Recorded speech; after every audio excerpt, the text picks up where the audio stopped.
All right, the last part in our hip series is going to work on the groin and the external rotators. You might need a foam roller or a block or a towel, something that we're going to use to squeeze the inside of our thighs. So the first thing that we're going to do is just isometric squeezes. Everything in this workout is for 1 minute. So you don't have to count reps. I just want you to focus on what you're doing. So we're going to hit the deck. Back is nice and flat.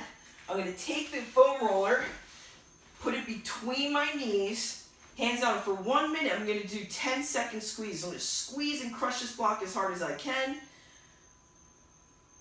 And relax. I don't want to hold my breath. I'm going to squeeze. Okay, so on and off for a minute, which will give you about 30 seconds of total squeeze time. After that, what I'm going to start to do is lift one leg, okay, I'm going to squeeze and then lift off that heel, hold it for 10 seconds, come back down, rest for 10.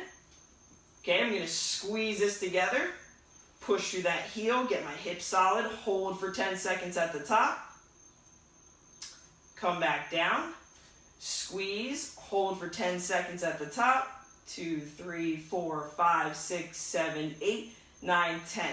Then I'll do the same thing on the other side. Okay, after that, what I'm going to do is I'm going to extend the leg. Okay, so after I do my squeeze on the other side, I'm going to go up.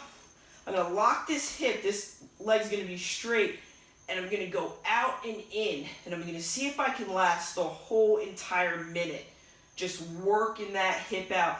If at any reason you have mechanical problems, the butt starts to go, drop back down for like 2 seconds, go right back up, and finish that minute out on that leg.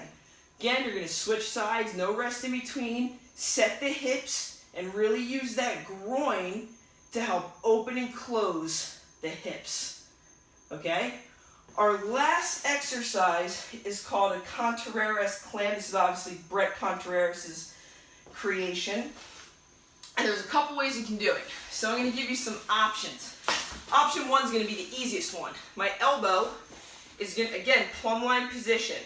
Okay? So we don't want to be back here. Everything's nice and straight. Elbow is right underneath the shoulder. My hands are spread to create more surface area. I'm going to bridge up. This is version 1. Okay? Just squeeze that bottom glute. Press the hips forward. Come back down. You're really trying to crank those out nice and fast. Option 2. Actually lift this top hip so I can get this top hip to go. So really try to pull that hip up and lift, back down, up and lift, back down, up and lift, back down. The third version is you could take a slingshot. This is just masochistic in my eyes. You just put this here, because you really can't get that much of a lift off though. That's the only thing. So I'm going here, I'm going to pull. It changes the exercise for sure. Okay, so that's 1 minute on that side, 1 minute on the other side. You repeat again for a total of 3 cycles your first 2 weeks, and the last 2 weeks, it's 4 cycles.